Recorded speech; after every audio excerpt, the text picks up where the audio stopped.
Imagine that you are paying your internet bill every month. You use it to stream, scroll, or work. Now picture your internet provider, getting sued for what you do online and potentially owing $1 billion for it. Well, that's exactly what the case of Cox Communications versus Sony Music Entertainment is about. In the early 2000s, the music industry had an online piracy problem. While streaming services became more popular, millions of songs were being shared illegally through peer-to-peer interactions. Sony Music, as well as other labels, were frustrated with the system that had allowed this to happen. This is where Cox Communications, one of the largest ISPs in the country, enters.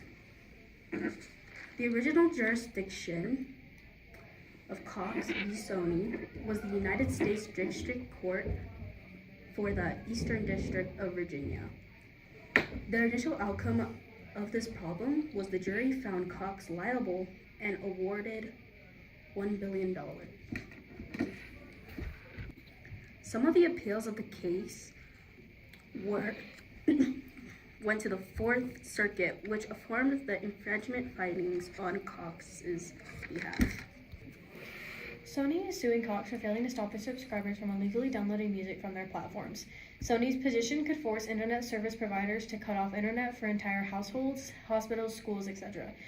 Sony wants internet service providers to take a stronger stand against subscribers taking their music, and they have given plenty of notice and feels that there's a right to rid internet for these households and hospitals and schools because they had enough warning that has been given. 163,000 infringement notices were given to Cox from Sony in 2013 to 2014 during a 22-month period. They gave them these notices basically telling them to take a stronger stand against the subscribers and stealing all their music, basically trying to tell them that, hey, we're frustrated about this and we need a little more help from you guys, otherwise we're going to have to take more higher precautions. Cox's failure to implement effective repeat infringement termination policies removed from the Digital Millennium Copyright Act safe harbor, making them liable. Sony understands that if the court sides with them, it can significantly increase liability for ISPs and tech platforms which can affect lots of programs, but they need stricter policies. It's affecting many people who are using their internet, and it affects those who are online, especially using the AI and websites, just due to the fact that they no longer have that internet access. Sony wants accountability from Cox from their platforms, basically taking accountability for what they've done, and they want to make it right with the infringements. In 2025, Cox themselves stated that forcing the ISPs to police and terminate users based on accusations could lead to censorship, unlawful speech, and violate users' due process rights by cutting off access without fair hearing. Simply, continuing to service to known infringers is not enough for contributory liability. An ISPs must take an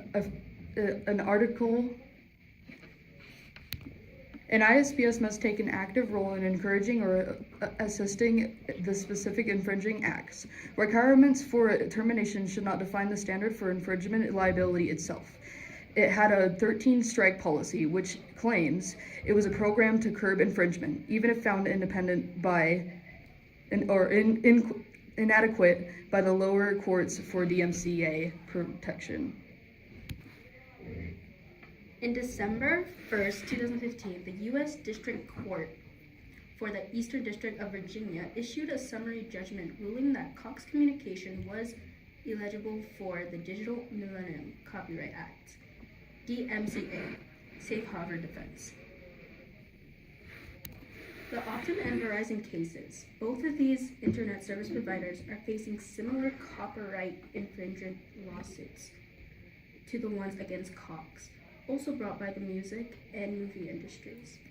These cases have largely been put on hold pending the Supreme Court's ruling in Cox v. Sony.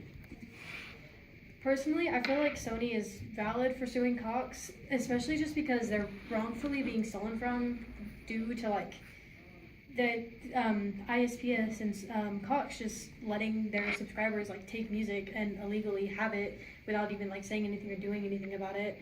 Like the internet service providers, like if they want to cut them off, then I feel like they have all right to. But that's difficult for those around them, especially like everyday passerbyers who have no idea what's even like happening because they're paying for all of this and they don't know that there's a lawsuit happening behind it all, and they could just one day have it all turned off, especially like schools and hospitals and everything like that isn't something that they can just have go away, especially because that's like how today is ran. Everybody needs internet and like services in order to function. With everything, Cox actually, they already knew that that people were already doing this with their platforms and with their like internet, and they already knew that they were stealing music, infringing all of this stuff, but they didn't do anything about it. Instead, they just decided that ISPS was going to do everything for them instead of taking it into their own hands.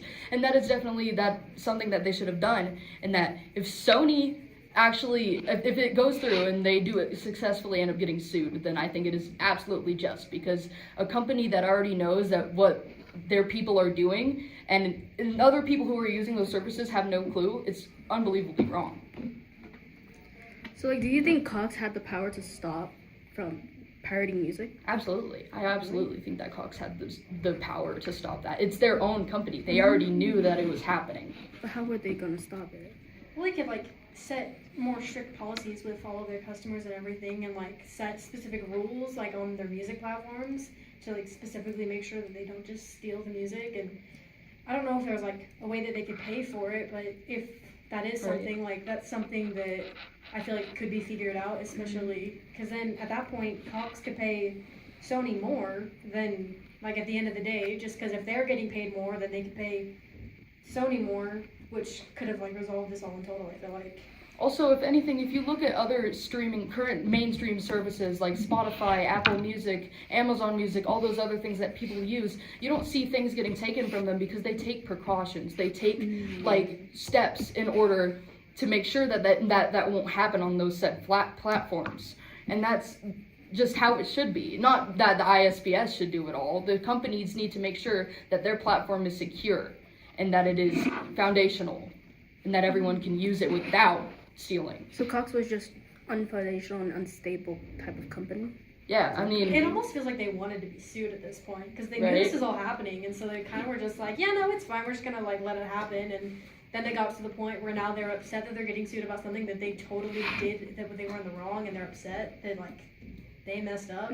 Also, on the other case, I believe it was the BMFG or something like that case, it said it was way before the Sony case, and this was about the DMCA, which is that copyright infringement and all of that other stuff, which was a problem way before that, way back in 2015, when, like, before even 2018, which is when this whole case took place, which is with Cox. Again, Cox is just unfoundationally unstable.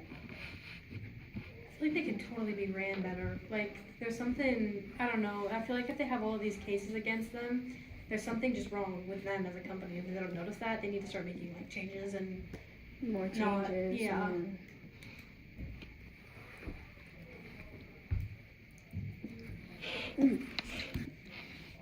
Do you think that if, in the first place, if Sony gave Cox no notices, do you think that the copyright infringement would still be going on? Probably not. Because Sony, like you said, gave Cox so many infringement notices and time to figure out this problem, but they did nothing. They just stood silent. And why? Because their customers are paying for it. They're paying for their services, and so Cox does not have a need to actually say, hey, it's a big problem. But it is a big problem because other labels, other records are suing Cox for the same problems.